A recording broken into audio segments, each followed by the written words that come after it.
Olá, pessoal. Então, hoje a gente vai falar de acidente vascular hemorrágico. Clinicamente é a mesma coisa. É um déficit neurológico súbito, agudo. Por isso que a gente tem que fazer tomografia. Não é isso? AVE hemorrágico. Lembrando que o AVE hemorrágico ele é 15% dos acidentes vasculares encefálicos. O mais comum é o isquêmico, que é 85%. Só lembrar que Deus é bom. Então, graças a Deus, o acidente vascular hemorrágico é 15% dos AVE. Tranquilo? Quando a gente estuda acidente vascular hemorrágico, a gente tem que lembrar que existem duas hemorragias. Então, existem dois AVEs hemorrágicos principais do cérebro. Tudo bem? Existe a hemorragia intraparenquimatosa. Então, quando a hemorragia é dentro do cérebro, então é intraparenquimatosa, uma hemorragia dentro do cérebro. Existe um segundo tipo de hemorragia que acontece no espaço subaracnoideu. Tranquilo? O que tem no espaço subaracnoideu? O que tem lá? Líquor. E o que mais? E os vasos sanguíneos. Tudo bem? Então, quando sangra no espaço subaracnoideu, é pior ou melhor do que sangrar dentro do cérebro? É melhor ou é pior? Olha lá. Deus vai perguntar para vocês.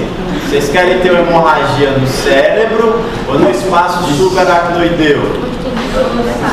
No espaço, né? Pelo menos morre logo. Só. Ó, pessoal, é lógica. Então, quando eu tenho uma hemorragia dentro do cérebro, o parênquima encefálico, ele controla a hemorragia. Não tem espaço ali. Não existe espaço dentro do cérebro. Sangrou dentro do cérebro, vai formar um coágulo. O parênquima encefálico, ele controla. Não controla? Diferente da hemorragia, que é no espaço subaracnoideu. Quem que vai controlar essa hemorragia se é um espaço? Vai sangrar à vontade. Tranquilo? Então sangra muito para dentro do espaço subaracnoideu. Por isso que a hemorragia do espaço subaracnoideu morre 70%. Quase todo mundo vai morrer. Quando a hemorragia é no espaço subaracnoideu, porque é um espaço verdadeiro, pessoal. Começa a sangrar aqui dentro, o sangue ele percorre toda a extensão do cérebro, porque tem espaço subaracnoideu tanto no cérebro quanto na medula. Não tem nada para segurar aquele sangramento. No parênquima não, o parênquima segura. Peraí, tudo bem? Todo mundo entendeu isso? Por isso que as hemorragias subaracnoideias, elas são mais letais. São mais letais. AVE hemorrágico nunca é bom, mas se tiver que escolher, escolhe o intraparenquimatoso. Tudo bem? Ó, as causas dessas hemorragias também são diferentes. Tranquilo? Aí, o AVE hemorrágico mais comum é o intraparenquimatoso. Deus é bom. Entendeu?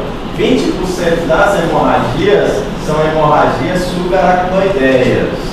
80% é hemorragia intraparenquimatosa. Tranquilo? Então são duas doenças diferentes. A gente vai estudar essas duas doenças separadamente. Mas tudo é AVE hemorrágico. Tranquilo? Então olha lá. Isso aí, pessoal, é uma hemorragia intraparenquimatosa. fez a tomografia, apareceu uma hemorragia do cérebro, dentro do cérebro. Tudo bem? Então, viu que está branco, opa, é sangue. O sintoma desse paciente aqui é igual ao AVE isquêmico, é igual. Só que quando faz a tomografia, tem sangue. Você vai trombolizar? Hã? Vai amarrar a pessoa? Não tromboliza. Oi?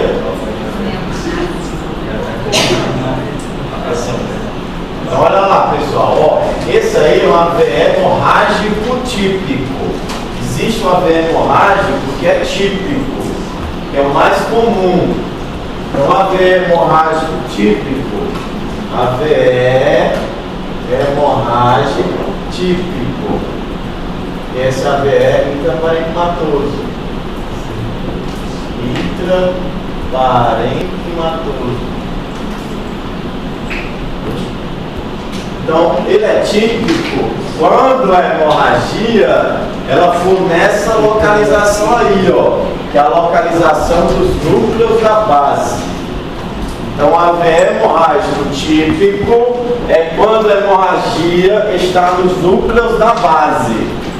Então, se a hemorragia ela estiver nos núcleos da base, ali próximo do núcleo lentiforme, da cápsula interna, da mais profunda, ou no tálamo, isso é hemorragia típica.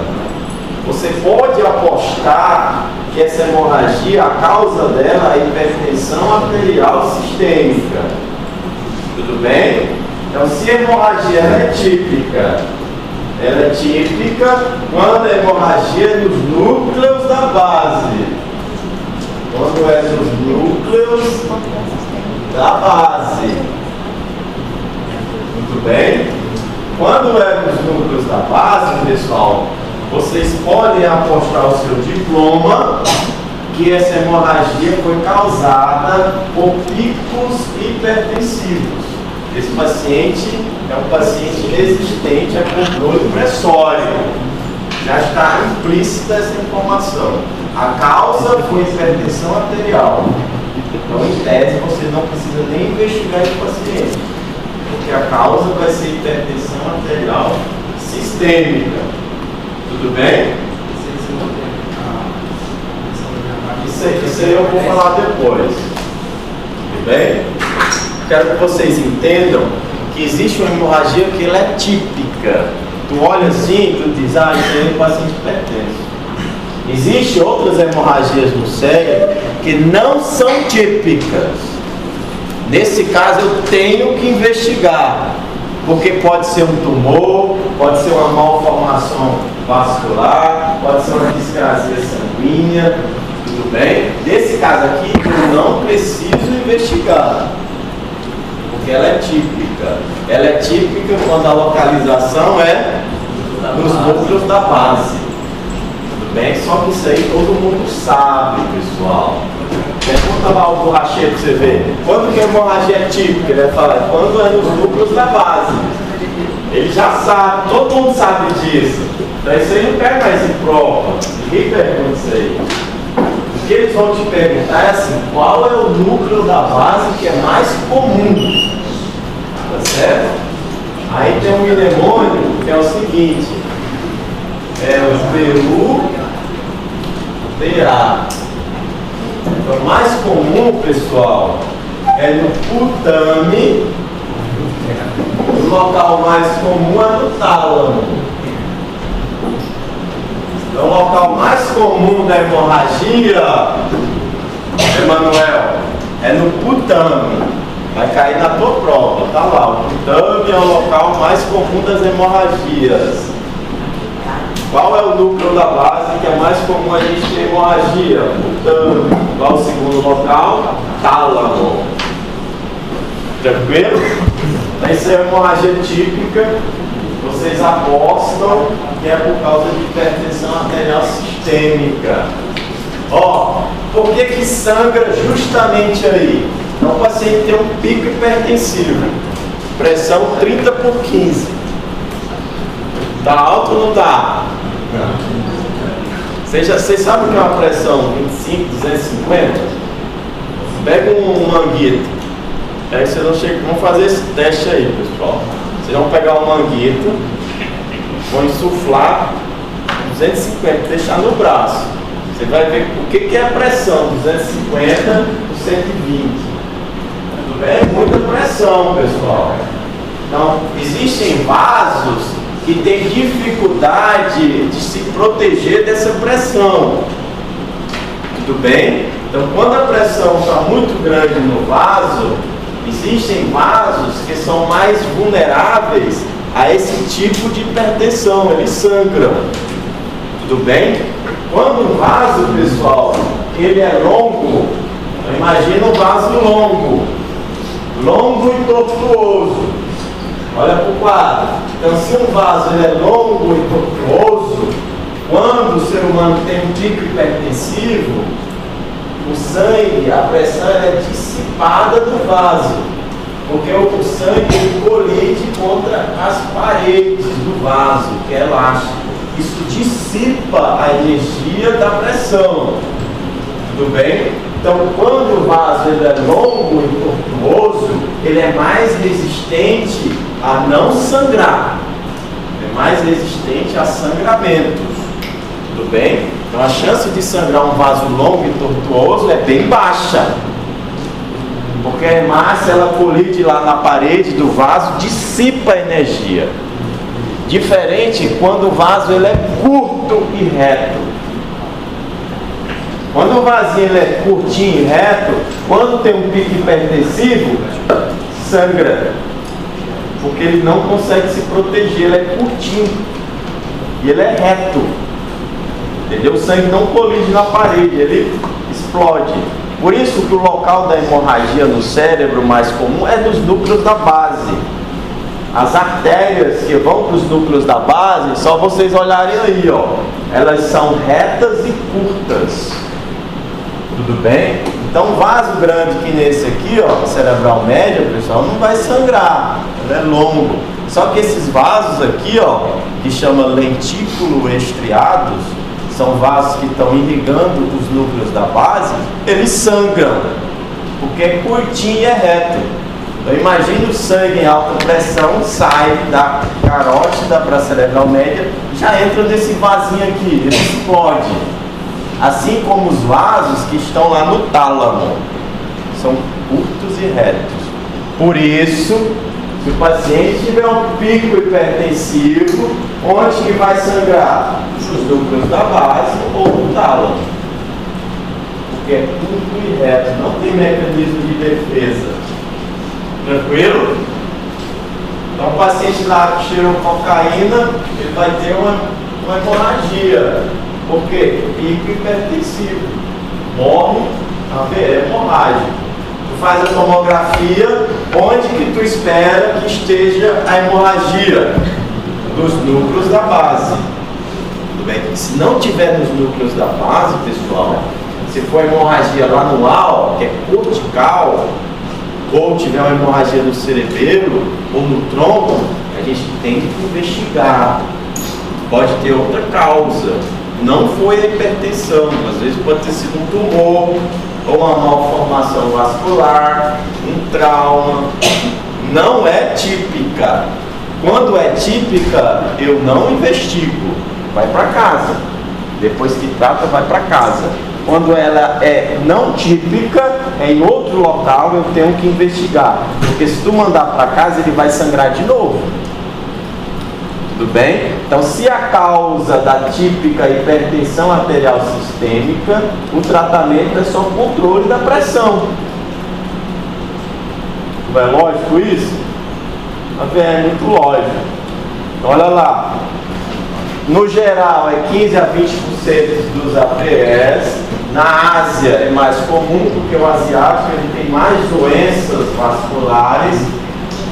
50% dos pacientes gerais vão morrer e o tratamento é pouco efetivo.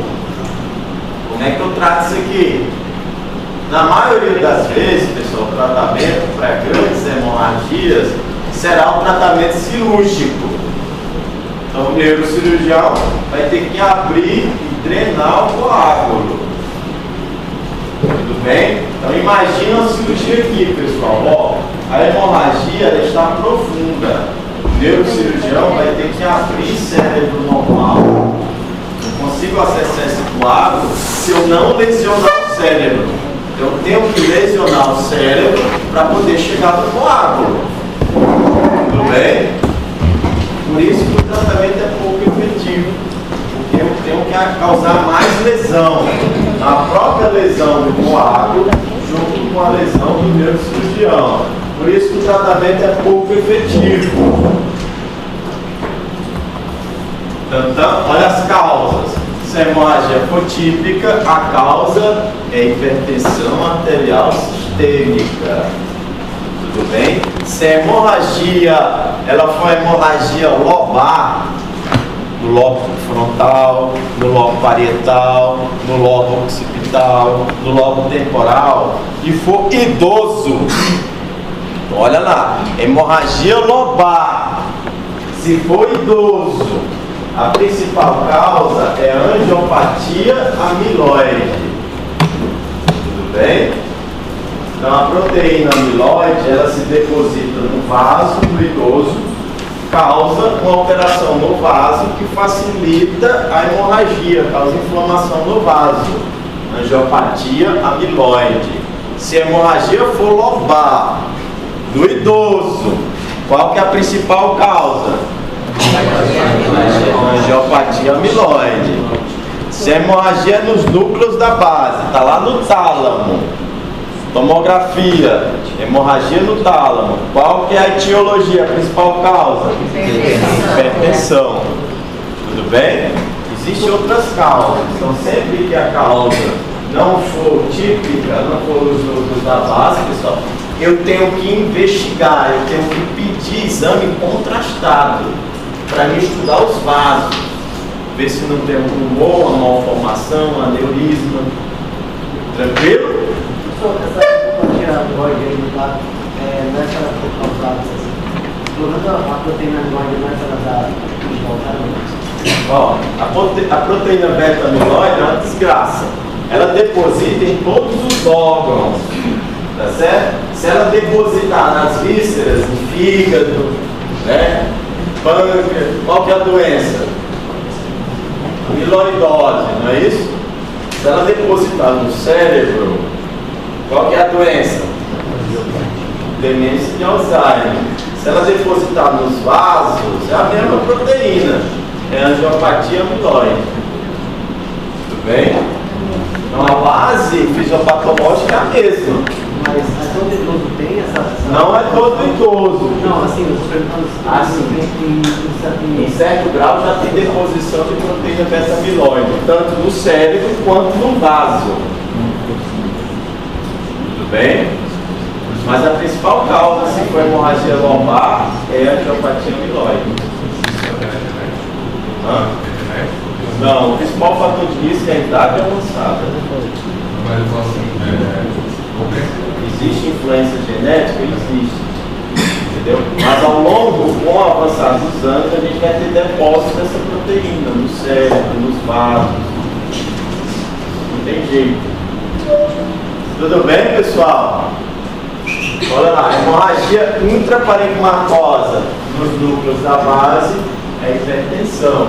Se for lobar, existem outras causas. Então o protocolo ele é o mesmo. O paciente vai chegar com déficit neurológico súbito. A gente fala assim, é isquemia, que é o mais comum. Tudo bem? Vai calcular a janela, fez a tomografia, o que vai ter lá? A hemorragia. Tudo bem? Se tiver hemorragia, cancelou o protocolo da isquemia. Agora é hemorragia, é outro protocolo. Então, por isso que o exame inicial, ele vai ser a tomografia sem contraste. É a mesma tomografia da isquemia. Esses outros exames, pessoal, ressonância, angiorressonância, estereografia, quando que a gente vai pedir? Quando a hemorragia não for típica. quê? Sem contraste. Então, o protocolo. Não, sempre é sem contraste, é a primeira ponta. Aí você pode pedir uma toma com contraste. Já ajuda. Certo? Então, se a hemorragia ela for lobar, for atípica, aí a gente tem que colocar o contraste na tomografia. Você pode até repetir uma nova tomografia com contraste. Tudo bem? Vou fazer um angiotomo ou um angiorressonância. Em último caso, uma arteriografia é um exame invasivo, que é aquele lá da tonectomia mecânica, um exame invasivo. Tem que avaliar se não tem discrasia sanguínea, né? Avaliar coagulograma, plaquetas, bababá, bobobô. Vamos lá, pessoal. Ó, essas hemorragias, pessoal, dependendo do volume da hemorragia, a gente vai ter vários tratamentos. Então, depois que a tomografia foi feita, a gente vê a hemorragia, o radiologista ele tem que falar o volume do hematoma. Ou vocês calculam o volume do hematoma. Tudo bem? Como é que a gente calcula o volume do hematoma, de uma esfera? Então, o hematoma ele é mais ou menos cilíndrico, não é isso? Como é que calcula o volume de uma esfera?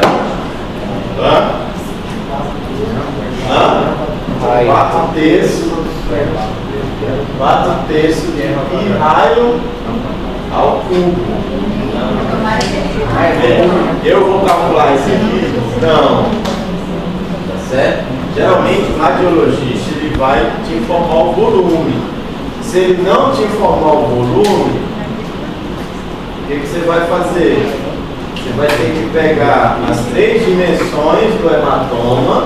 Então você vai pegar súpero inferior, lateral, né, do hematoma, súpero inferior, lateral, então súpero inferior, lateral, ântero posterior, as 3 dimensões do hematoma. Tudo bem? Né? Agora vou desenhar o cérebro aqui. Existe o cérebro aqui no corte.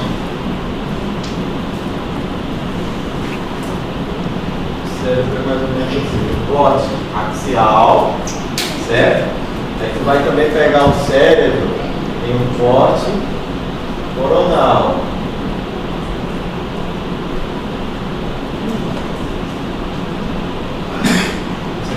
Ó, vai ter o hematoma aqui, ó. Tem o hematoma típico. Vai ter o hematoma. Certo? No corte axial, pessoal, eu consigo pegar a dimensão antero-posterior e lateral, não consigo? Só que a superior inferior não consigo. Eu tenho que pegar na coronal. Então são as 3 dimensões de qualquer volume. Eu pego A vezes B vezes C e divido por 2. Então isso é um cálculo de volume aproximado. Né? Porque nosso tratamento vai depender desse volume, pessoal. Se esse volume do hematoma ele for até 30%,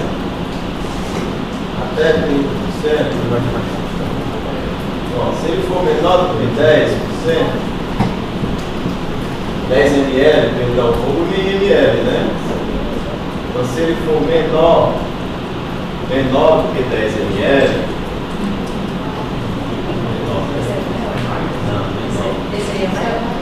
menor que 10. Aí 10 é maior. Não, mas aí 10 é maior que alguma coisa. Mas vai botar no menor. Coloca assim, ó, menor. Você não tem mais, né? Tudo bem? Ó, menor do que o tratamento é clínico. O tratamento é clínico. Então, se for um volumezinho pequeno, hemorragia pequena, pessoal, o tratamento é clínico. A gente só vai controlar a pressão. A gente vai ver qual que é o alvo pressório. Muda aqui. Se a hemorragia ela for maior do que 30 ml, o tratamento é cirúrgico.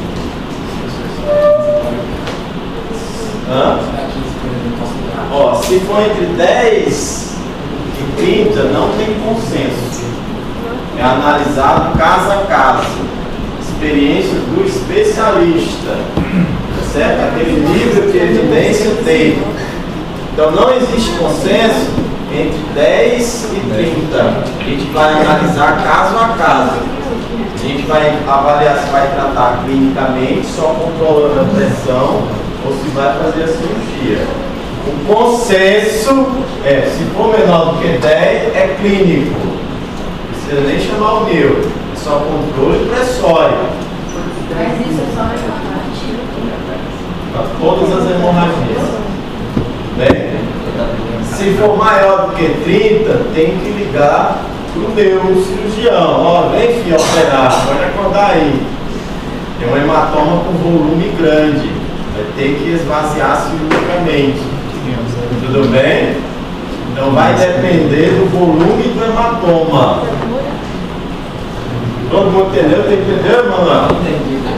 Ó, obviamente, pessoal, existem áreas do nosso cérebro que tem pouco espaço. Então a exceção a essa regra aqui é a fossa posterior. Então, a fossa posterior é onde a gente tem o cerebelo e o tronco encefálico. Então, se a hemorragia for no cerebelo ou no tronco encefálico, pessoal, o corte passa a ser 3 ml. A gente tem que ser mais agressivo, porque é muito pouco espaço. Então, se for maior do que 3 ml, o tratamento é cirúrgico. Professor, repete, por favor. O tratamento é clínico. É a mesma coisa, só se o sangramento for no cerebelo ou na fossa posterior, tudo bem? Então, na nossa caixa craniana, a gente tem 3 fossas, não tem? Quais são? Hã? Anterior. Hã? A gente tem 3 fossas cranianas. Qual que é? Tem 3, eu falei a fossa posterior. É. E tem a fossa média. Na fossa anterior, pessoal, a gente tem o globo frontal. A fossa anterior é acima da órbita, tá repousando frontal. Na fossa média tem os 2 temporais. Na fossa posterior é o cerebelo.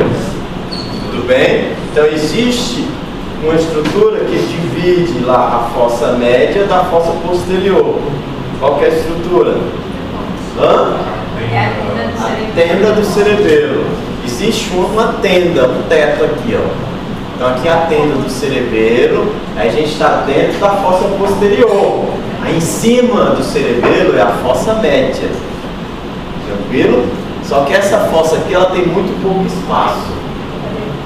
Por isso que a hemorragia pequena, maior do que 3 ml, já é tratamento cirúrgico. Tranquilo? Ó, olha aí, pessoal, com essas 2 hemorragias. Essa primeira hemorragia aí, pessoal, provavelmente é uma hemorragia aí de uns 10 ml. Então esse paciente aqui, pessoal, ele será tratamento clínico. É só controle pressório. Esse de baixo aqui, pessoal, olha o tamanho do hematoma. Não adianta baixar a pressão aqui. esse paciente já tem efeito de massa, ó, já tem desvio da linha média, já tem herniação cerebral. Se o neurocirurgião não atuar aqui, quem que ele vai ver? São Pedro. Tudo bem? Porque já tem herniação. Olha essa tomografia, como as estruturas estão todas na linha média. Não tem tanto efeito de massa. Esse aqui não, ó, já empurrou o ventrículo para o outro lado. Tudo bem? Então provavelmente esse hematoma aqui ele tem maior do que 30 ml. Certo? Quem que dá esse volume é o radiologista. Mas se o radiologista não der, tu calcula as 3 dimensões e divide por 2. É um cálculo aproximado. Tudo bem? As dimensões são em centímetros. Centímetro. 1 centímetro cúbico equivale a quantos ml? 1 centímetro cúbico equivale a quantos ml? 1 ml. Tudo bem? Equivale a 1 ml. Tranquilo? Então, olha lá. Dá o paciente com hemorragia cerebral. Você fez a tomografia, calculou o volume. Volume menor que 10. É só controle pressórico. Qual que é o alvo? O alvo, pessoal, a última atualização tem que ser menor. A pressão sistólica tem que ser menor, tá certo, Nozão? Menor do que 140 milímetros de mercúrio, tá certo? A tendência é a gente puxar isso aqui, pessoal, para 120 milímetros de mercúrio, a pressão sistólica. Então aqui a gente quer pressão normal, porque a causa da hemorragia foi quem? A pressão. Então aqui tu tem que dar a paulada na pressão. Não adianta fazer aquele bababá bobobô da cardiologia. Não adianta. Eu vou baixar 15% na primeira hora, depois eu baixo o resto. Não, tem que baixar imediato. Tá certo? Aqui é custo-benefício. Se esse paciente ficar, cada minuto que ele fica com a pressão alta, ele tem um risco de aumentar o sangramento, aumentar o coágulo.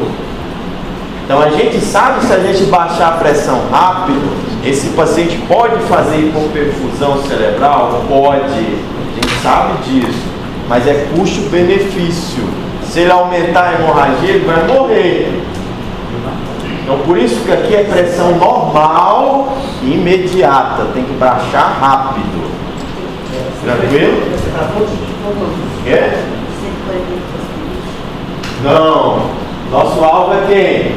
120. Menor que 140. Nos próximos protocolos vai sair lá 120.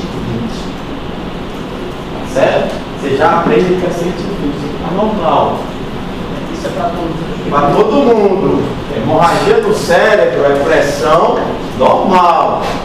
Tá certo? Se tu falar isso aí pro cardiologista, ele vai ficar todo tremendo. Porque lá é na frente que ele tem que baixar 15% na primeira hora. O cardiologista vai falar isso para vocês. 15% na primeira hora e o restante nas demais horas. Não, pessoal. O novo protocolo é a paulada. Tranquilo? Tudo bem? É uma emergência. Se tu não fizer nada, o paciente vai morrer nas próximas horas. É uma emergência neurológica. No caso é o objetivo, né, professor? Baixar essa pressão para o normal. Quanto antes, com droga endovenosa. Qual que é a droga? A mesma droga da isquemia.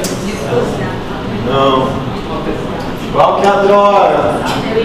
Hã? Ai, vocês estão estudando, né? É o labetalol. É o beta-bloqueador. Mas você vai perguntar melhor por droga. Se não tem labetalol, tu pode escolher drogas de segunda linha. São os vasodilatadores.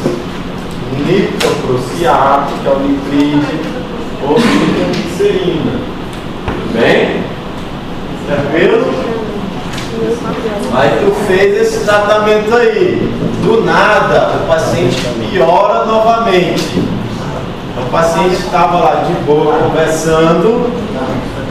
Do nada, o paciente, Glasgow menor que 8, ele rebaixa. O que vocês têm que fazer? Qual que é o primeiro passo, pessoal?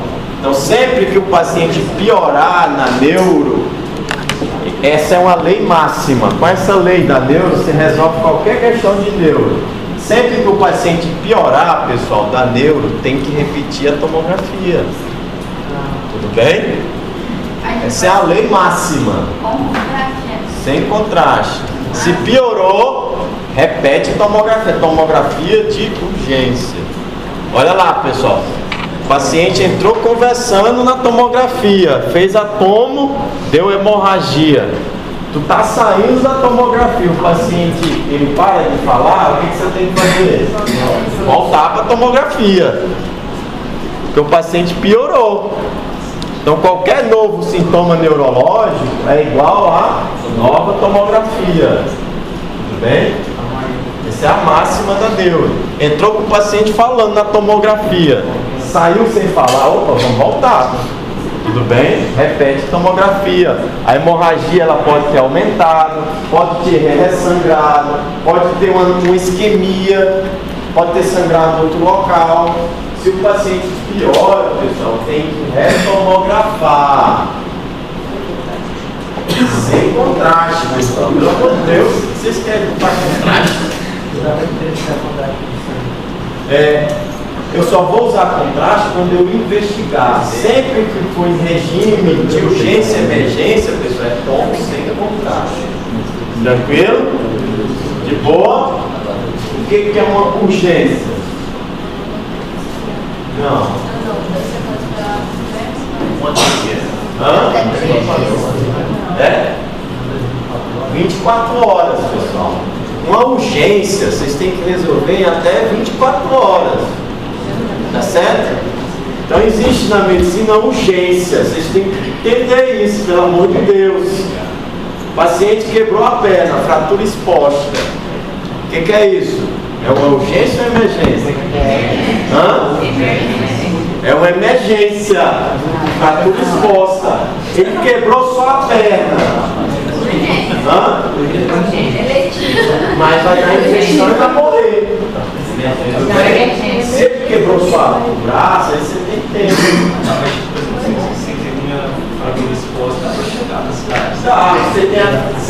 Você tem que resolver o quanto antes. Ele vai morrer ali. Mas existe o risco dele pegar a infecção, fazer uma embolia gordurosa e morrer. Entendeu? Diferente de uma fratura não exposta. Fratura não exposta, deixa o pau quebrar. Tá certo? Não vai morrer. A mesma coisa, uma hemorragia, uma apendicite, pessoal. Urgência ou emergência? Hã? É uma urgência. Tá certo?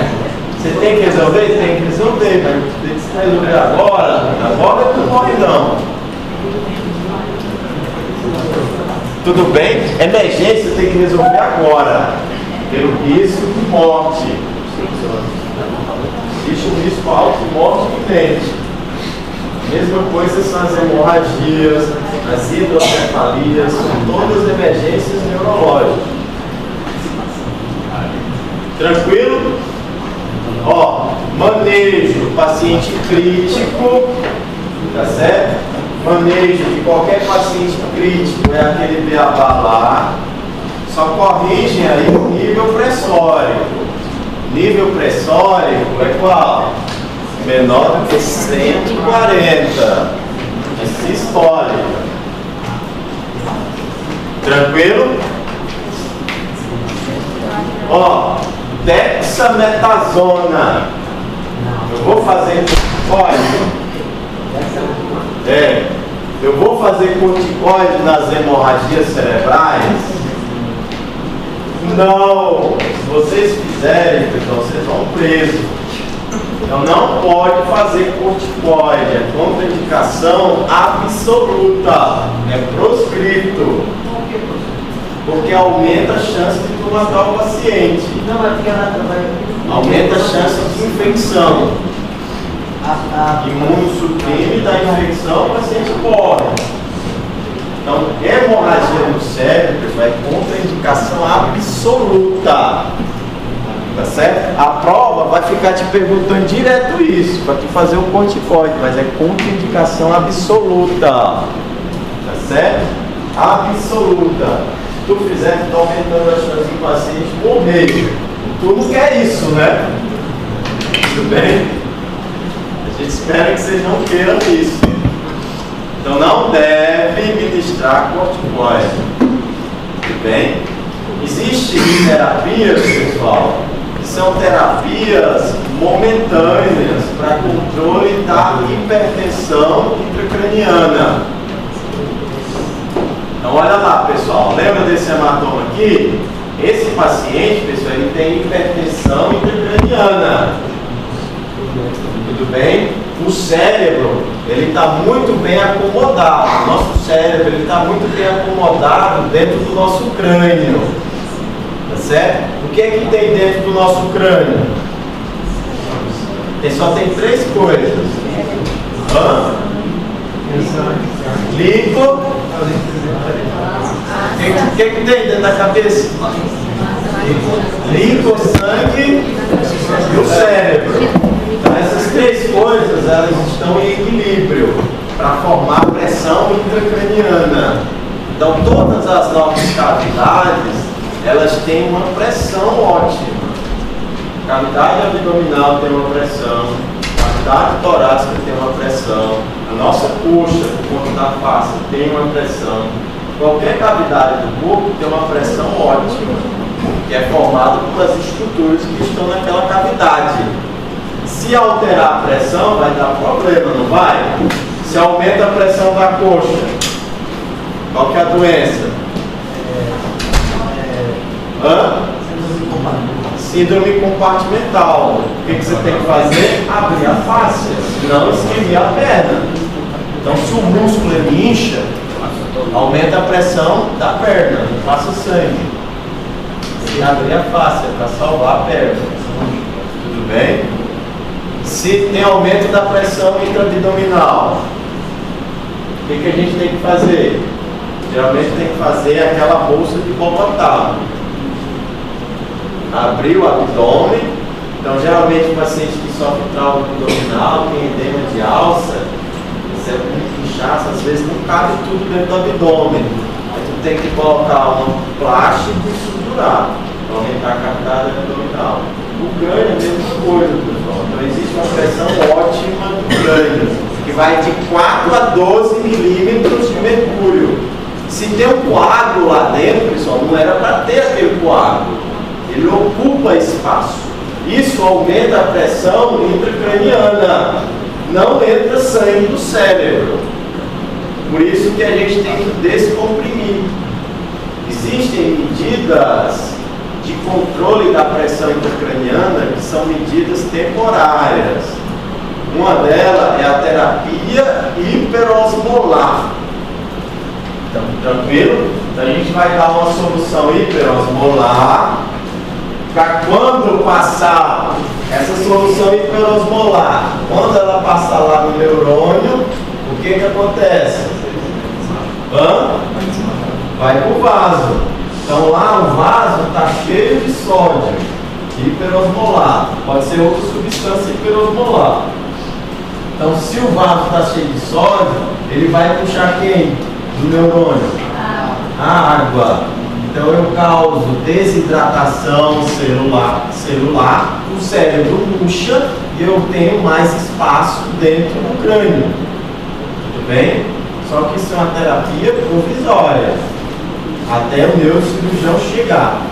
Tá certo? Se o paciente tem aquela toma, está herniando, eu posso fazer terapia hiperosmolar. Tranquilo?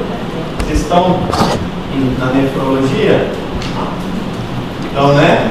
Então, a primeira aula de nefro, o professor coloca a fórmula da osmolaridade sanguínea. Coloca osmolaridade sanguínea. De que depende a osmolaridade sanguínea? Do sódio. Então, qual que é? Fala aí. Hã? 2 N's. 2 o quê? N's. 2 sódio. Na Mais. Na normal ali, na com A minúsculo, lá embaixo, aí vai. 2 vezes o sódio. Mais. Glicose. Glicose o quê? Glicose mais ureia. Não, glicose sobre quanto? Não, peraí, mas é glicose mais ureia. Não, glicose dividido por. Tá com 18 mesmo. Por 18. Ureia. Eu acho que é por 60. Não sei. Tá sabendo lá no menos. Mas é por causa da massa molar, a massa molar vai ser 60, você traduz como você fala pra você. Aqui se for o rum, né? Mas geralmente é por 6. Tá certo?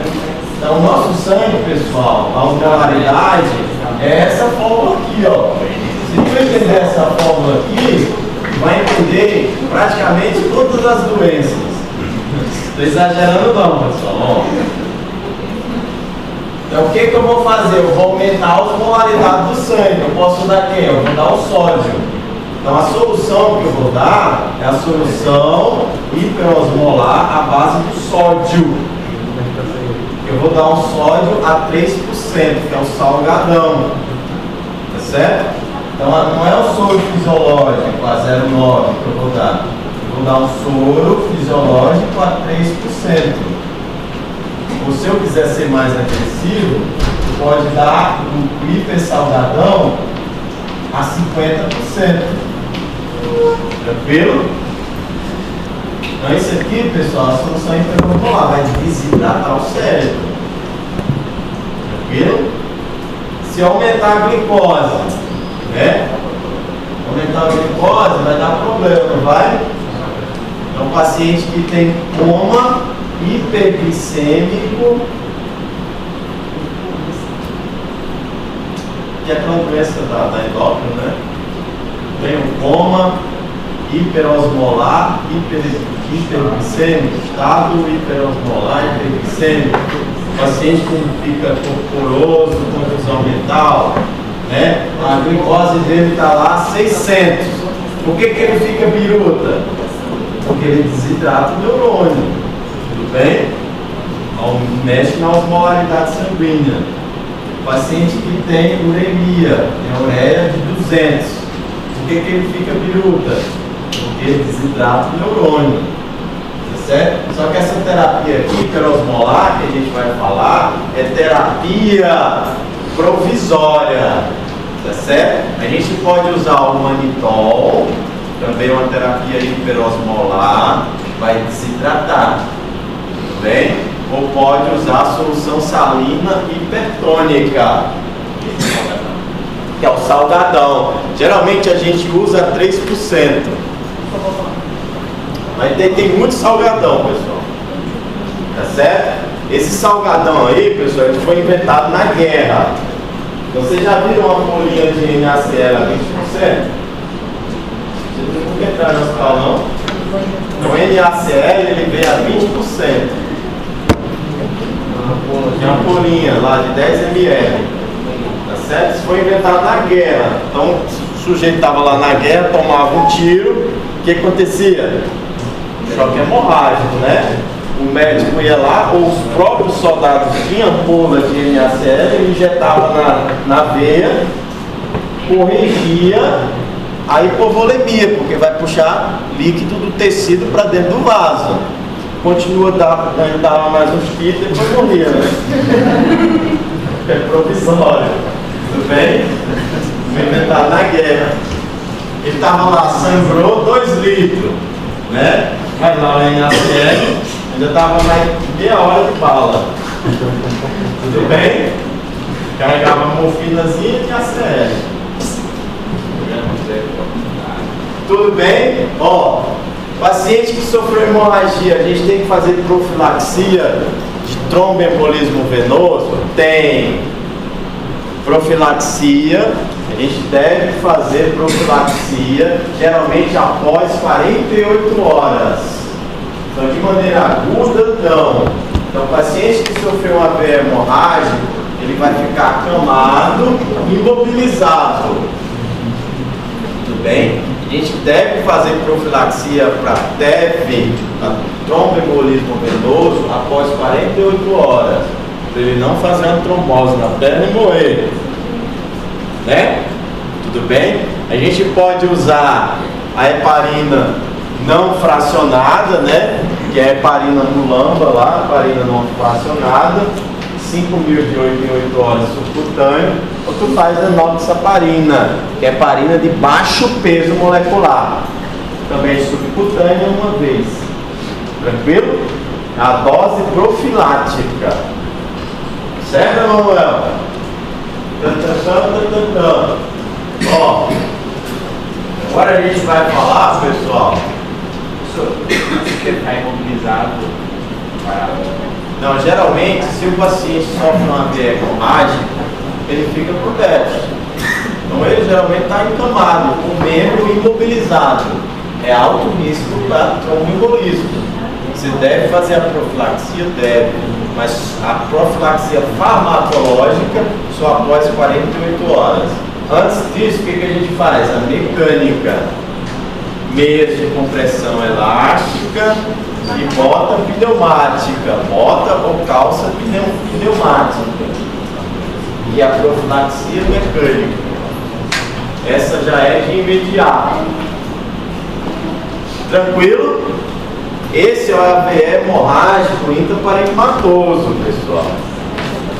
Agora, a gente vai falar da pior das hemorragias, que é a hemorragia subaracnoideia.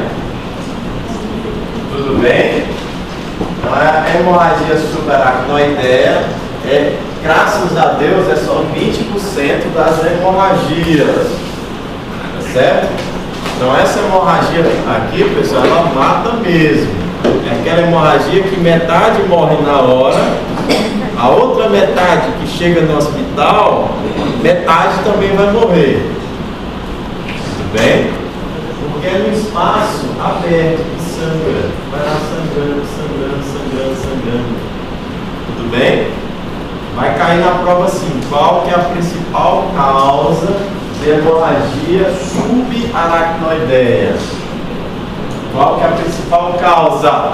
Qual que é? Trauma.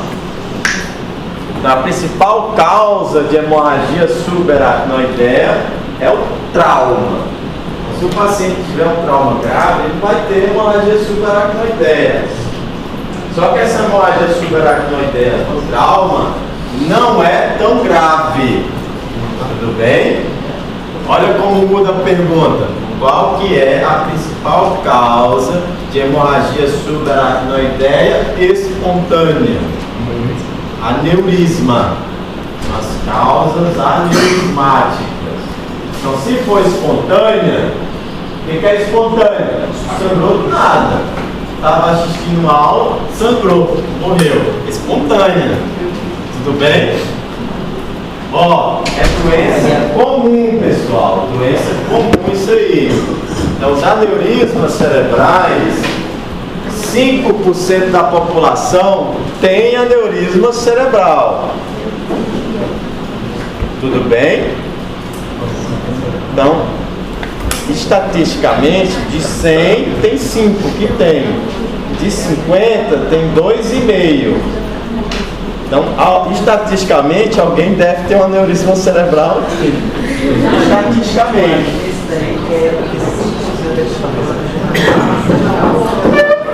Aneurisma cerebral, pessoal. Só que é aneurisma cerebral não roto. Tá certo? Mas é aquelas pesquisas do SUS, né? sei o que lá, tantos bilhões são diabéticos, mas não sabe o que é. Né? Não tem essa pesquisa. Como é que é feito esses estudos aqui? É pós-morte. Então tem uma população lá que morreu de outra causa, morreu de infarto, morreu de trauma abdominal. O que eles fizeram? Eles cortaram a cabeça de todo mundo e olharam quem tinha aneurisma. Eles viram que 5% da população tinha aneurisma, mas era assintomático. Tudo bem? Então provavelmente alguém tem aneurisma? Tem. Mas não vai ter nenhum outro sintoma na vida. Não vai morrer disso. Vai morrer de outra coisa. Tudo bem? É assintomática. Mas não é uma doença tão rara. É uma doença frequente. Tudo bem? Só que na maioria das vezes é assintomática. Tá certo? Então, na maioria das vezes, os pacientes vão fazer uma tomo por conta de uma cefaleia, acha aneurisma lá. Geralmente, a aneurisma não causa cefaleia. É um incidente, é um acidente. Foi procurar uma coisa, achou outra. Tudo bem? Então é a patologia caracterizada pelo extravasamento de sangue para o espaço subaracnoideu. Vocês sabem o que é um aneurisma? O que é um aneurisma?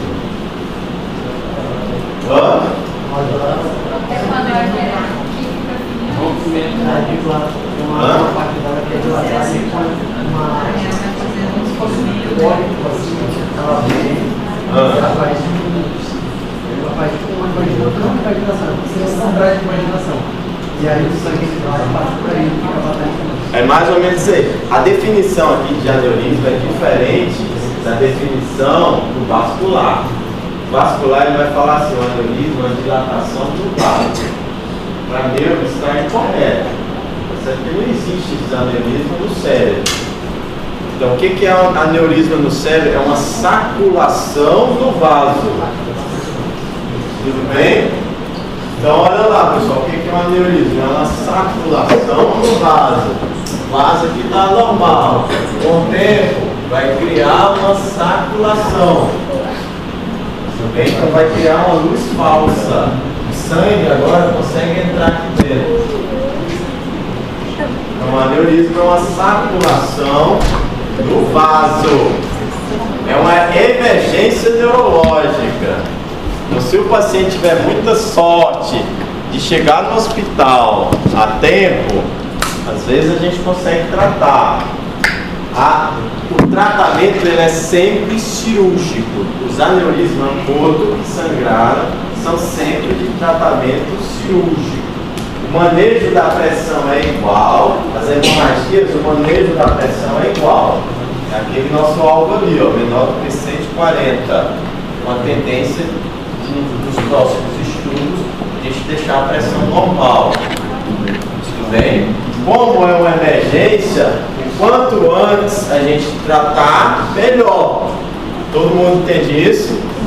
Então as hemorragias, o quanto antes a gente tratar, melhor é para o paciente, melhora a sobrevida. Tá certo? Então o espaço subaracnoideu é aquele espaço que está abaixo da subaracnoide, tá certo? Nas trabeculações da aracnoide. E o que a gente tem nesse espaço aí? Tem os principais vasos. Então no espaço subaracnoideu, além de a gente ter o líquido correndo lá, a gente tem um polígono de Willis. Então o polígono de Willis, pessoal, são vasos de alta pressão. Então, se a gente tiver um sangramento lá no polígono, esse paciente vai encontrar com Deus, tá certo? Porque é vaso de alta pressão, não tem nada para conter aquele sangramento. Sangra muito, pessoal. Então a maioria dos aneurismas são no polígono de Willis. A localização mais frequente dos aneurismas é no polígono de Willis, tá certo? Por que ocorre nesse polígono? Porque é no polígono onde o sangue ele vai mudar de direção. Então o sangue está subindo, ele entra no crânio, do nada ele muda de direção. que ele muda de direção? No polígono. Tá certo? Então o coração ele é muito próximo da cabeça. Então o sangue vai com pressão mesmo. Quando ele bate no polígono, ele muda de direção. Nesse atrito que o sangue bate no polígono, pode fazer a fragilidade na parede do vaso e formar uma saculação. Por isso que a maioria dos aneurismas é aonde, Emanuel? É no polígono. Tudo bem? Se perguntarem qual que é a artéria do polígono que a gente tem maior chance de encontrar um aneurisma,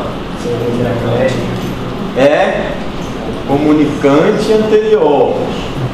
Então, o primeiro local que mais tem aneurisma é na comunicante anterior, quando comunica as duas cerebrais médias. Tudo bem? Então a comunicante anterior, pessoal, esse vasinho aqui, ó, ele é bem fininho. Então imagina o sangue aqui, ó, passando da cerebral, da carótida interna para a cerebral anterior. Do nada ele vai comunicar com o outro lado.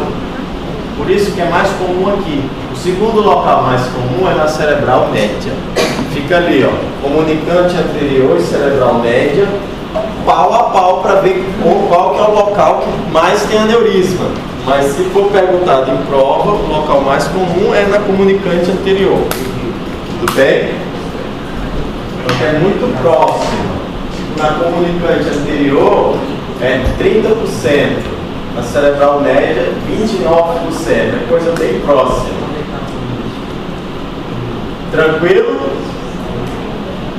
Isso aí a gente já falou.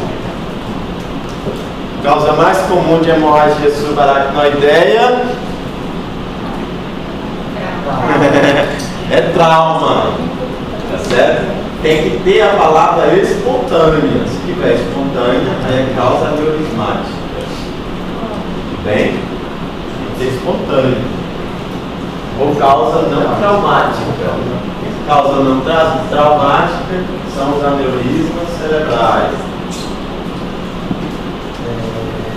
Ó, existem fatores genéticos, como é uma doença do vaso, é uma doença da parede do vaso, existem alguns fatores genéticos que enfraquecem a parede dos vasos. Tranquilo? Por isso que é muito comum nos asiáticos, isso aqui. Porque asiáticos tem muita alteração de artéria. Tá certo? Existem algumas doenças que existe uma maior tendência do paciente ter aneurisma. São as doenças do colágeno. Então, se o paciente tem Ehlers-Danlos, o que é Ehlers-Danlos? É aquela doença do colágeno, tá certo? Sabe aquelas pessoas que se apresentam em circo? Tem uma caixa de sapato, ele se dobra todo dentro da caixa de sapato. O que ele tem? Ele tem Ehlers-Danlos. Ele tem um colágeno fraco, tá certo? Ele tem fraqueza no colágeno. Se todo o colágeno dele é fraco, na parede do vaso também tem um colágeno fraco. Ele tem uma chance maior de ter aneurisma. Assim como doença renal policística. Doença renal policística também é um fator genético que leva à formação de aneurisma cerebral. Tranquilo?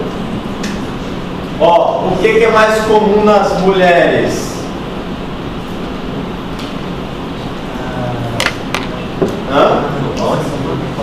Menopausa? Qual que é o fator endógeno da mulher? Causa problema vascular?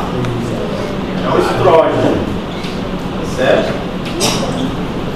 O estrogênio ele provoca é fator de risco para algumas doenças vasculares, trombose, né? Inclusive também aneurisma. É um pouquinho mais frequente nas mulheres. Então é doença vascular. A gente também tem todos aqueles fatores de risco vasculares, né? Hipertensão, diabetes, tudo causa fraqueza na parede do vaso.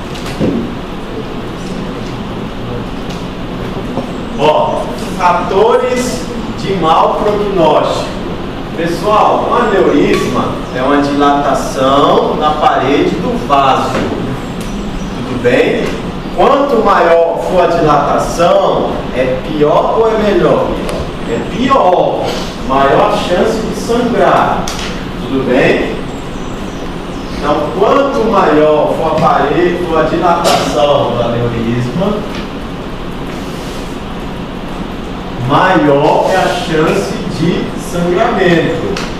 Então, quando faz a angiotompo com a angiorressonância, vai sair o tamanho do aneurisma. Se for até 5 milímetros, 5 milímetros é um aneurisma pequenininho, né? 5 milímetros. A gente chama isso aí de baby aneurisma, é um bebezinho, é pequenininho. A chance dele sangrar é muito rara, mas pode sangrar. Sabe quem tinha um baby aneurisma? Que sangrou? Que morreu? Hã? Quem? A esposa, a ex-esposa, não, como chama? A ex-afinada esposa do Lula, Maísa. Tá certo? Maísa, o nome dela Maísa. Fala aí, Guilherme. Qual que é? Hã?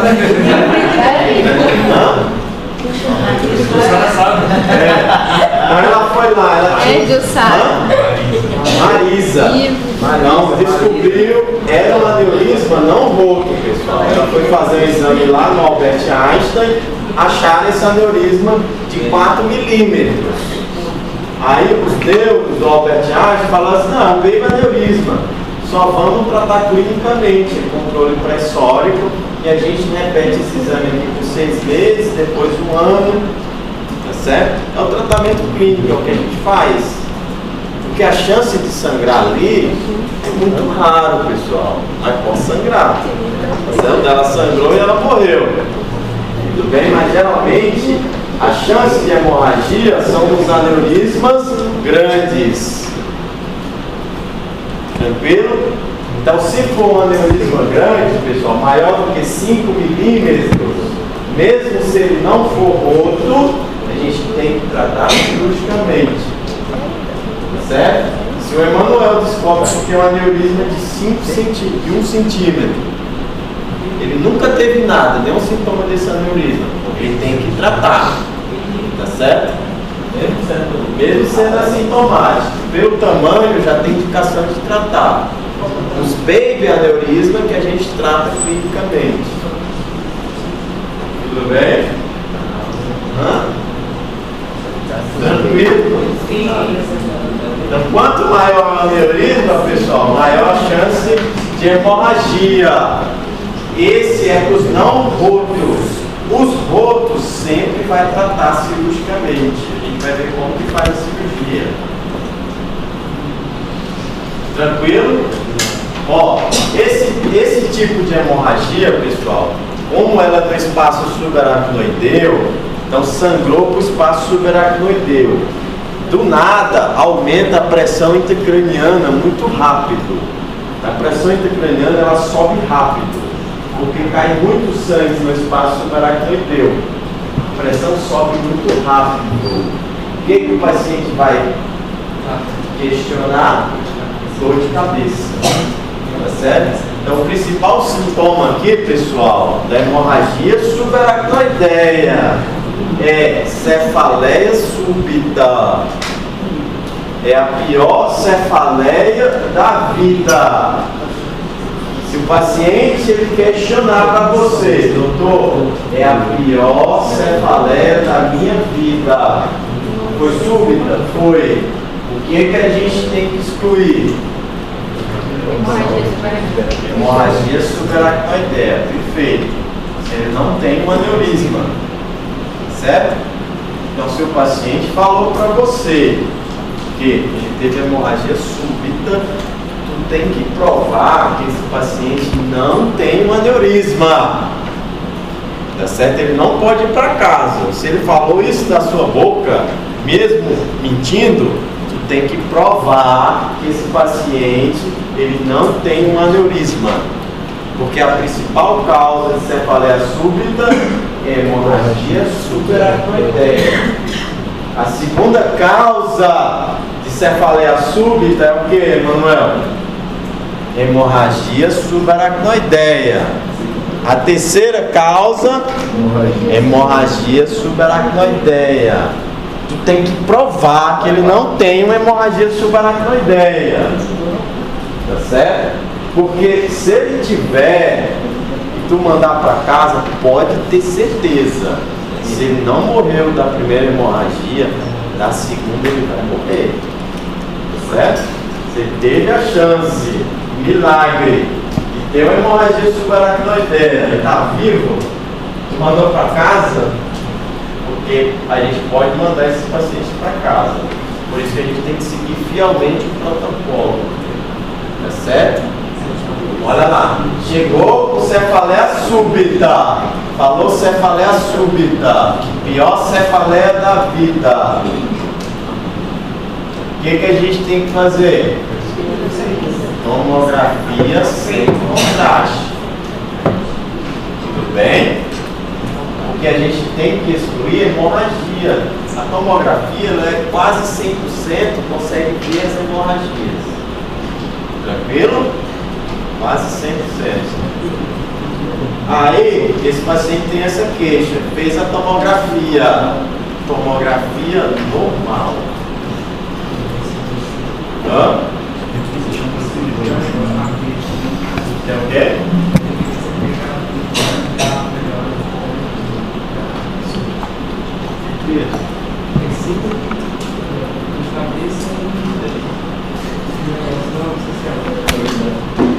Ó, pessoal, olha lá, pessoal, ó, cefaleia súbita, tomo normal. O que você tem que excluir? Se ele não teve hemorragia subaracnoideia.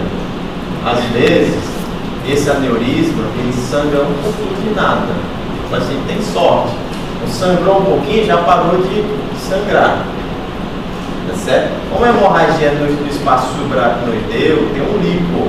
O líquor pode diluir esse sangue. Tá certo? Então, se o paciente queixou, pior cefaleia da vida, cefaleia súbita, tomo normal, o próximo passo é fazer a punção lombar. Então, se não sangrou no espaço subaracnoideu, não tem sangue no líquor. Se eu fizer a punção lombar e vier sangue na punção lombar, o que ele teve? Uma hemorragia subaracnoideia. Tá certo? Por isso que ele vai te perguntar na prova. Ele vai falar assim: paciente com a pior cefaleia da vida, fez a tomo, é normal? Isso é muito raro de acontecer, é menos de 10% que isso acontece. Tá certo? Mas a gente não pode perder esses pacientes também. Tomo normal, vocês têm que fazer a punção lombar. Tá certo? Se a punção lombar vier sangue, qual que é o diagnóstico? Hemorragia subaracnoideia. Tranquilo? Olha lá, punção lombar. Pessoal, vocês sabem como é que faz a punção lombar, né? Quando você faz a aspiração do líquido, Acaba aqui, né? tem como, por exemplo, aí vai dar diluído no líquido, né?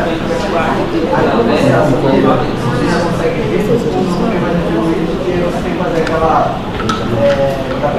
análise. Então, Aí eu quero saber o tempo que demora para saber isso. vamos ver aqui. Eu entendi o que você está. Cadê?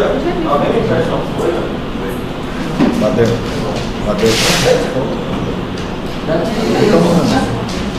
Pessoal, ó. Então a hemorragia foi no espaço subaracnoideu, não foi?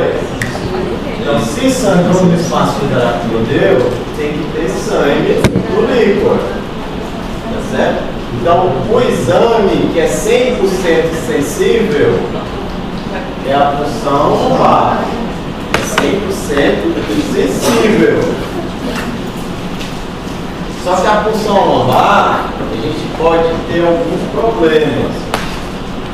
Então, o que é uma punção lombar? A gente vai fazer uma função lombar abaixo da vértebra L3. Então a medula, ela cabe em L2, como vocês já sabem.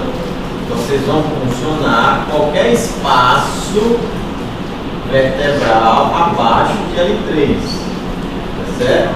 Como que a gente faz isso? A crista ilíaca, sabe a crista ilíaca, né? Esse ossinho aqui, ó, na parte lateral. A crista ilíaca, pessoal, ela está ao nível de L3. Então, da crista ilíaca para baixo, vocês podem meter a agulha sem medo. Não vai pegar a medula. Tá certo? Todo mundo entende isso, né? Aqui tem um saco dural. A medula, ela acaba em L2. O resto é só caldequina, não é mais medula.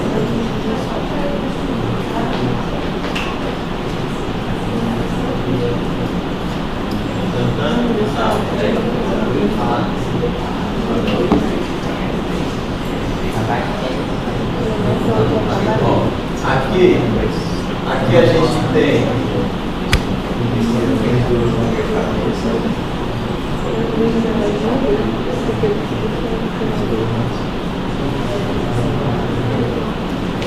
então aqui a gente tem os processos espinhosos, né? Então aqui está os processos espinhosos aqui da pele. A gente vai pegar uma agulha, vai funcionar de L3 abaixo de L3. Vai introduzir essa agulha até o espaço intratecal ou subaracnoideu, tá certo? Essa agulha, ela vai proteger líquor, tudo bem? Porque tudo aqui é espaço preenchido por líquor. Qual que é o problema que pode acontecer? Vocês concordam que aqui também tem vaso? Tem vaso? Então, às vezes, o sujeito mais inexperiente, ele pode pegar algum vaso, né? Pegar algum vasinho aqui. Vai sangrar os dedos? Vai sangrar os dedos? Vai. Vai ter sangue no líquido? Vai, não vai? Vai. Só que o que vai acontecer? Tu vai fazer a prova dos 3 tubos. Geralmente é o que cai geralmente é o que cai na prova lá. Então, pegou um vasinho, não vai sangrar? Não vai parar aquele sangramento? Não foi agora o sangramento? Tudo bem? O que vai acontecer? Os primeiros tubos de ensaio vão coletar mais sangue, não vai? Só que nos próximos tubos de ensaio, esse sangue ele vai se esvaecendo. Tudo bem? Por quê? Foi função traumática. Isso aqui não é aneurisma. Isso é na hora que tu olha. A tendência, se for um trauma da agulha, é que o sangue ele vai clareando com o passar do tempo, vai protegendo o líquor, vai clareando. Tranquilo? Ó, se a hemorragia for lá na cabeça, pessoal, isso já tem um tempo, já vai ter algumas horas que o paciente vai chegar no hospital, ou alguns minutos. Tudo bem? O que é que tem no sangue? O que é que tem no sangue? Tem as hemácias, né? Tem as proteínas, células brancas, tem tudo isso aí, não tem? Então, o sangue ele vai ser degradado. Vai ser degradado, vai estar no líquor. Tudo bem? Quando o sangue é degradado, a hemoglobina é degradada, o que ela vira? Biliverdina. Depois de biliverdina, bilirrubina direto. Então vai ter bilirrubina, tá certo? É para ter bilirrubina no líquor? Não, se tu está em dúvida, tu coleta o líquor e pede para dosar bilirrubina indireta. Se está positiva, o que aconteceu? Hemorragia subaracnoidea, tudo bem? Só que como já tudo degradado, já está tudo espalhado uniformemente pelo líquor, quando tu fizer esse teste aqui, pessoal, do tubo de ensaio, vai vir os 3 tubos de ensaio com aspecto citrino. porque já é hemoglobina degradada. Tá certo? Não vai ser aquele vermelhinho que vai esmaecendo. É tudo já um meio amarelo. Porque é igual, não muda. Porque a hemoglobina, a hemácia já foi degradada, já tem algum tempo. Tranquilo? Então isso aqui, pessoal, é hemorragia subaracnoideia. Hemorragia subaracnoideia. Isso aqui é o quê? Acidente de punção. Punção traumática. Foi por culpa. Tá certo? Existe algum outro problema que pode causar uma hemorragia que pare no líquido? Existe o quê? Algum outro lugar dentro do líquido? Caia no líquido? Geralmente são as hemorragias subaracnoideias. No espaço subaracnoideu, pessoal, não tem só artéria, tem as veias, tem os vasos. Tá certo? Por isso que o trauma é muito comum. Bateu a cabeça, aqueles vasos eles tremem, principalmente as veias, e aí vai ter um sangramento venoso e não arterial. O sangramento do aneurisma, pessoal, é arterial. Por isso que mata rápido. Tá certo? Mas se tiver uma meningite, um processo inflamatório, teve lesão dos vasos, pode sangrar com o espaço subaracnoideu. Só que aqui a clínica vai ser bem típica. Vai ser pior cefaleia da vida. Tá certo? Pior cefaleia da vida. Cefaleia súbita.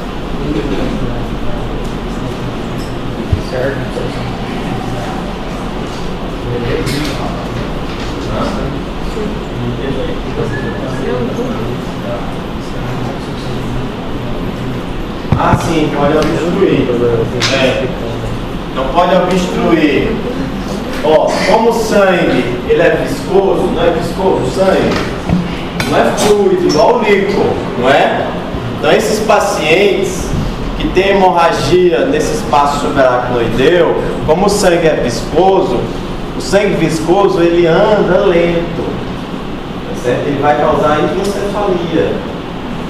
Porque vai se misturar com o líquido. O líquido ele circula no cérebro, sai de dentro dos ventrículos e circula. Esse sangue ele obstrui essa circulação. Então não é infrequente esses pacientes também morrerem de hidrocefalia. Porque é como se fosse uma obstrução do fluxo de sangue por esse material viscoso que é o sangue. Tranquilo?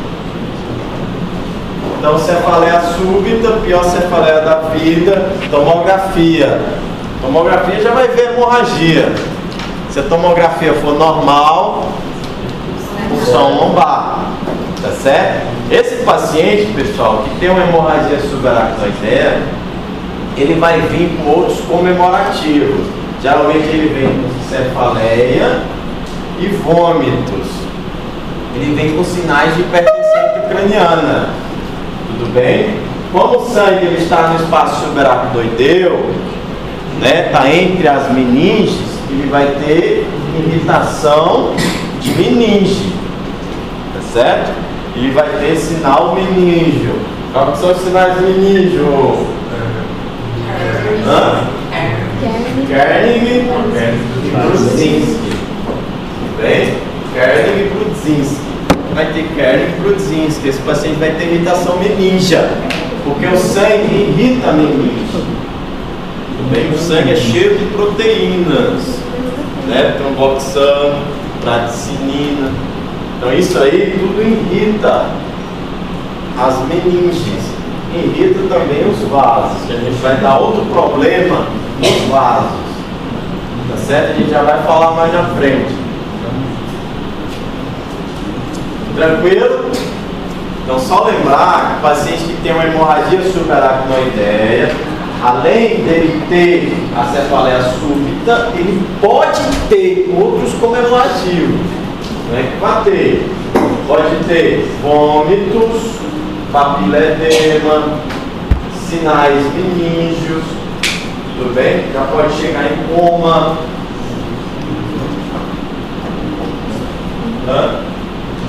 Convulsões. Ó, Essa escala aí, pessoal, é a escala clínica do paciente, que é o Hunt-Hess. Essa escala aí cai em prova. É a escala clínica do paciente. Como que esse paciente que sofreu hemorragia subaracnoideia, ele chega pra gente. Tudo bem? O que eu tenho que aprender dessa escala aí? A única coisa que vocês precisam aprender do Hunt-Hess, ele avalia o paciente de forma funcional. Vai de 1 até o 5. Tudo bem? Se o paciente ele chega com Hunt-Hess 5, ele praticamente está morto. Tá certo? Já está vendo a luz. Tudo bem? É um paciente pré-mórbido. Funcionalmente, como que chega o paciente? Tá certo? Então, o ponto de corte é o Hunt-Hess 3, pessoal. Eu quero que vocês memorizem só o 3. É o único que eu tenho memorizado, é o 3. Tá certo? Então, escala é um negócio que cai em medicina. Se vocês for fazer qualquer prova, vai ter milhares de escalas. Tá certo? Não precisa você saber a escala toda. Precisa entender a escala, para que serve e qual que é a referência que você vai ter da escala. Então, Hunt-Hess, a minha referência é o 3. Porque se o paciente chega para mim e ele tem déficit motor, ele tem déficit neurológico, ele é um 3. Tudo bem? Então, se o paciente chega para ti, ele tem uma hemorragia subaracnoideia, mas ele está com déficit motor, ele é pelo menos o quê? 3. Ele não pode ser um 2 e um 1. Porque o 2 e o 1 não tem déficit motor. Tudo bem? Então é assim as escalas. Então, qualquer escala que vocês forem aprender, vocês têm que pegar uma referência. Não precisa você ficar decorando a escala. Tudo bem? Se o paciente chega bem só com lancefaleia leve, é 1. O que eu preciso saber? Se tem déficit motor, é pelo menos um 3. É, Manuel? Fala uma escala aí que tu aprendeu, Manuel. Escala de... Não, sem ser essa outra. Musical. O que é? Hã? A Curve 65 da pneumonia, né? Se você vai internar, não vai, né? É isso aí mesmo. Já decorou ela.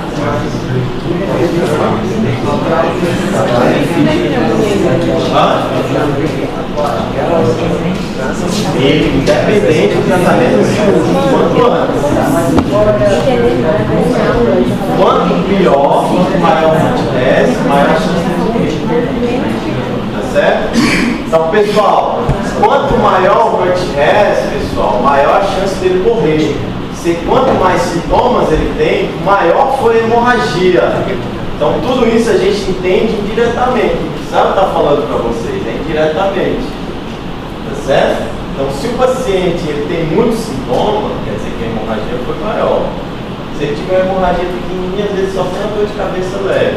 A chance dele morrer é menor, porque o cara sangrou muito, chegou em coma. Tranquilo? É? Acho que no tratamento não influencia nada. O tratamento não influencia, é só prognóstico. Tá certo? Não vai influenciar o tratamento cirúrgico. É uma emergência neurológica. Tratar cirurgicamente o quanto antes. Tá certo? Estou pensando no Kirby, né? No Kirby assim. É consciência, ureia, respiração, pressão e a idade. Só que o pessoal usa mais,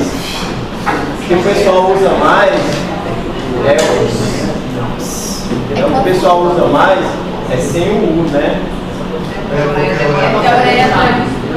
Demora pra sair. Aí eu consigo fazer por hora. E aí se tiver um, tu já tem que internar e tratar o paciente. Pode mandar para casa. Se você não salva o outro sem o U, né?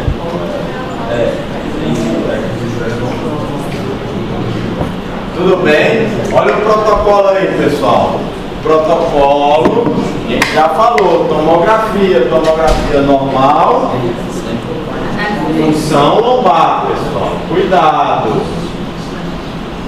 Então, ó, 3% só dos pacientes ele tem uma tomografia negativa, mas isso não exclui o diagnóstico. Porque a primeira causa de cefaleia súbita é hemorragia subaracnoideia. A segunda, hemorragia subaracnoideia. A 20ª, hemorragia subaracnoideia. Tu é obrigado a excluir. O único exame que é 100% sensível é a punção lombar. Se o líquido vier clarinho, vai para casa, vai dormir. Não foi nada. Deve ser uma enxaqueca, cefaleia trovoada, cefaleia salva. Deve ser outra causa. E não hemorragia subaracnoideia. Sai na hora, tu já olha lá. Ó. O líquido aspecta em água de rocha.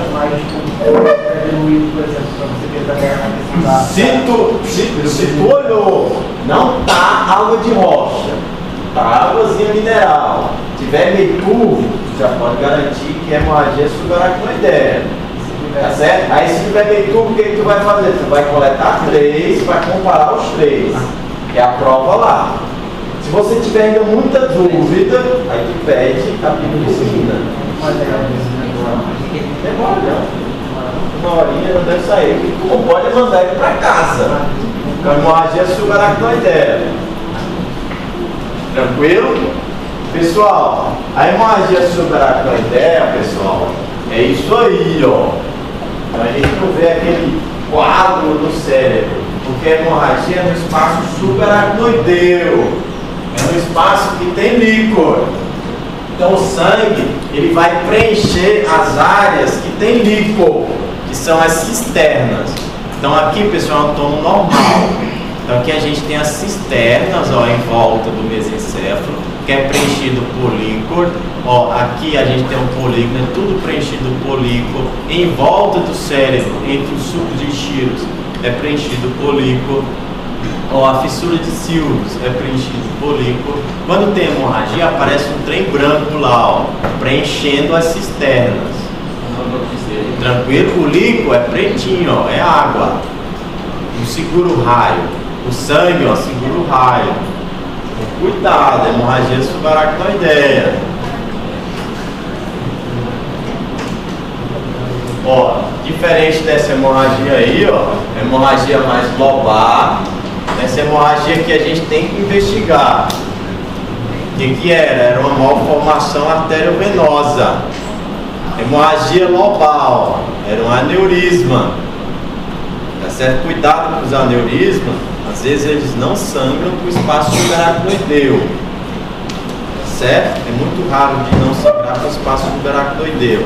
Às vezes o fundo do aneurisma, o aneurisma, quando ele rompe, pessoal, ele rompe por onde? Ele rompe no fundo. Ó, o aneurisma, quando ele rompe aqui, ó, no fundo. Tá certo? Então o sangue vai por aqui e vai sair. Às vezes esse fundo aí, pessoal, ele é colado no cérebro. Então existe aneurisma que com o tempo ele encosta lá no parênquima. Certo? Se o cérebro está aqui, ó, quando ele romper, às vezes sangra para dentro do cérebro e não para o espaço subaracnoideu. Por isso que as hemorragias lobais, a gente tem que avaliar se o paciente também não tem um aneurisma. E esse caso aí da figura, ó, sangrou para dentro do temporal. Mas o que o paciente tinha? Um aneurisma. Tranquilo? Então olha lá, sangrou para o lobo temporal. Na arteriografia, o paciente tinha um aneurisma. Punção lombar, a gente já falou da punção lombar. Cuidado, é quando ocorre o trauma. Tá certo? Quando ocorre o trauma, pessoal, você vai ver sangue vivo. Tá certo? Você vai ver sangue vivo. Eu não ia falar, mas já vou falar. Existe outro teste que a gente pode fazer. Tá certo? Então, se é sangue vivo, se a gente pingar isso aqui numa gazinha, pessoal, não é sangue vivo, o que vai acontecer? Quando pingar na gazinha, a gota com líquido e sangue, ela vai coagular, o sangue ele vai coagular na gazinha, e em volta do sangue vai ter um halo, que é o halo de líquido. Tá certo? Então o líquido se espalha no meio, forma um coágulo, que é o sangue, as hemácias que coagularam. O sangue que coagulou. Em volta, a gente forma tipo um alvo. Então, o sinal do alvo, em uma gazinha ou em uma compressa, também é indicativo de pulsão traumática. Certo? Como a hemorragia subaracnoideia já foi degradada, ela não forma esse alvo. Porque o alvo tem que coagular a hemácia. Tem que formar o coágulo no centro e em volta forma o alvo. Tranquilo? Outra escalazinha. Então, o Hunt-Hess, a gente precisa só saber do 3. O 3 é quando tem 10 de motor. Tá certo? Essa escala aí, pessoal, é a escala de Fischer. Então, outra escala que a gente precisa saber. Essa escala de Fischer, pessoal, é um pouquinho mais chatinha da gente aprender. Essa escala de Fischer aí, a gente só precisa ter um cuidado, tá certo? Se o livro não tiver atualizado, ele vai mostrar a escala de Fischer antiga, tá certo? A escala de Fischer antiga. O que é essa escala? Essa escala avalia a quantidade de sangue dentro do espaço subaracnoideu. Tudo bem? Então, se tiver muito sangue no espaço subaracnoideu, maior é o Fischer. Certo? Para que serve? Para avaliar o grau de vasoespasmo. Já está acabando a aula. Que horas que temos? 46. Ó, só vou falar disso aí e a gente termina a aula. Certo? Então, o Fischer, pessoal, é uma escala que avalia vasoespasmo. Certo? Então, esse paciente ele é tão azarado que se ele não morrer do aneurisma, ele vai morrer de vasoespasmo. Tá certo? O que acontece? O sangue, quando cai no espaço subaracnoideu, ele cai em contato com o líquor, o sangue é cheio de substâncias, hemácias, proteína. Existe uma proteína no sangue que chama tromboxano A2. Esse tromboxano A2, pessoal, ele vai andar pelo espaço subaracnoideu e vai aderir nos outros vasos. Ele vai aderir lá no polígono de Willis e vai provocar irritação na parede. Ele vai provocar vasoespasmo, o vaso vai fechar. Tudo bem? Então é um paciente que teve uma hemorragia e que depois de uns dias ele começa a fazer vasoespasmo, ele começa a fazer um AVE isquêmico, porque o vaso fecha. O tromboxano ele fecha o vaso. Qualquer vaso. Como o sangue está espalhado pelo espaço subaracnoideu, é qualquer vaso. O vaso, aquele local que tiver mais sangue em volta do vaso, maior é a chance de vasoespasmo. Todo mundo concorda? Que maior a quantidade de tromboxano, maior a chance da gente ter vasoespasmo. Certo? Então, quanto maior for o sangue no espaço subaracnoideu, maior é a chance de vasoespasmo. Tudo bem? A escala do Fischer serve para isso, para a gente avaliar o risco de vasoespasmo. Quanto maior for o Fischer, maior a chance de vasoespasmo, o vaso fechado. Tranquilo? Ó, antigamente essa tabela era assim, ó, grau 4 da tabela antiga, o Fischer 4 da antiga. O Fischer 4 da antiga era sempre que o paciente tinha hemorragia dentro do ventrículo, tá certo? Hemorragia dentro do ventrículo já era grau 4, intraventricular. Então, se houvesse qualquer hemorragia dentro do ventrículo, pessoal, já era grau 4. Era o pior. Tudo bem? Se fosse uma hemorragia mínima, era grau 4. Só que hemorragia dentro do ventrículo, pessoal, não causa vasoespasmo. Não tem vaso dentro do ventrículo. Por isso que essa primeira classificação aí, ela era meio furada. Porque tinha paciente que tinha hemorragia dentro do ventrículo, era grau 4, e não fazia vasoespasmo.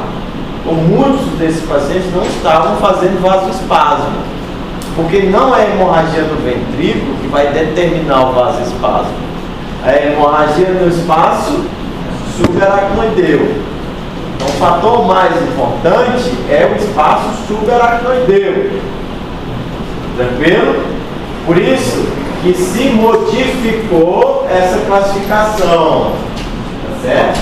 Para ser grau 4, tem que ter hemorragia dentro do ventrículo, ainda continua sendo hemorragia dentro do ventrículo.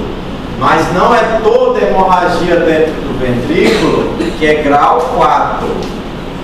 Se você tiver hemorragia dentro do ventrículo e tiver pouca hemorragia do espaço subaracnoideu, será grau 2. Tá certo? Qual que é a diferença? Vamos ver se vocês entendem a diferença. Ó, antigamente, se o paciente tivesse hemorragia intraventricular, já era grau 4. Tudo bem? Hoje não é mais assim. Para ele ser grau 4, ele tem que ter hemorragia dentro do ventrículo? Tem, hemorragia intraventricular. Mas ele tem que ter muita hemorragia subaracnoideia. Existe o grau 2, pessoal, que o paciente tem hemorragia dentro do ventrículo e tem pouca hemorragia subaracnoideia. Então essa é a diferença. O grau 2 dessa classificação, na antiga, ele seria o grau 4. Mas o mais importante para ter vasoespasmo é a hemorragia subaracnoideia. Tranquilo? Tinha qual aí, professor? Hã? 3, 4. Então, quero que vocês entendam a diferença. O que vocês precisam lembrar? Grau 2 tem hemorragia dentro do ventrículo, mas pouca hemorragia subaracnoideia.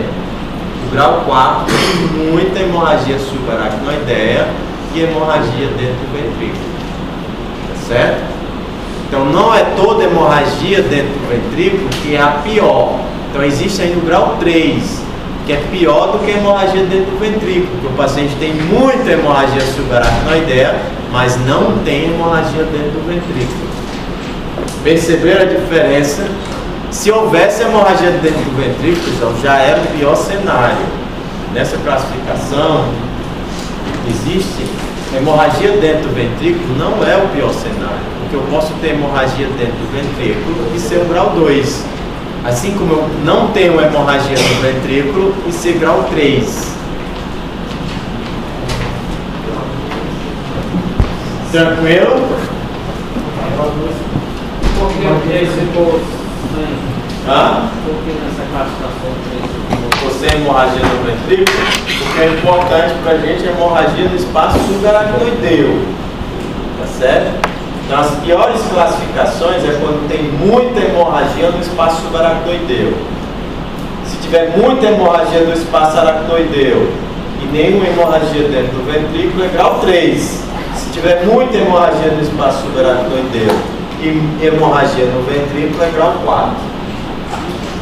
Tranquilo? De boa, né? E daí tem que fazer o quê? Hã? E aí daí tem que fazer o quê? Hã? O que indica essa hemorragia? O que indica essa classificação? Vasoespasmo. Se o paciente tem um grau 4, ele tem uma alta chance de ter um vasoespasmo. Se ele não morreu da hemorragia, ele vai morrer de quê? De vasoespasmo se tu não cuidar.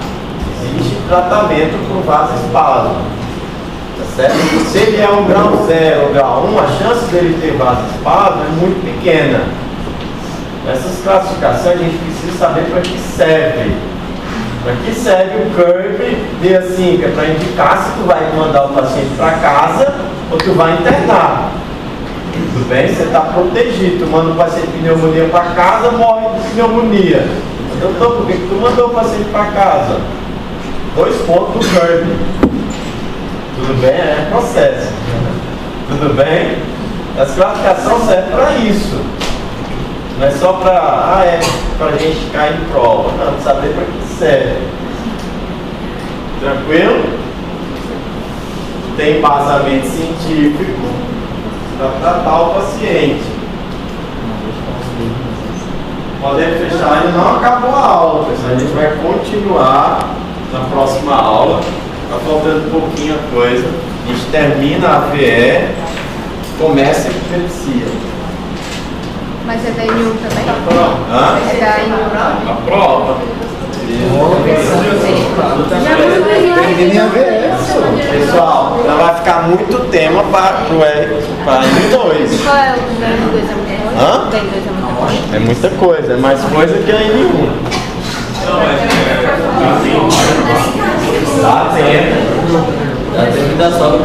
Essa aula aqui praticamente já acabou. A gente já vai falar de vasoespasmo e tratamento. A gente já entra e evidencia. Tem um código, é muito código.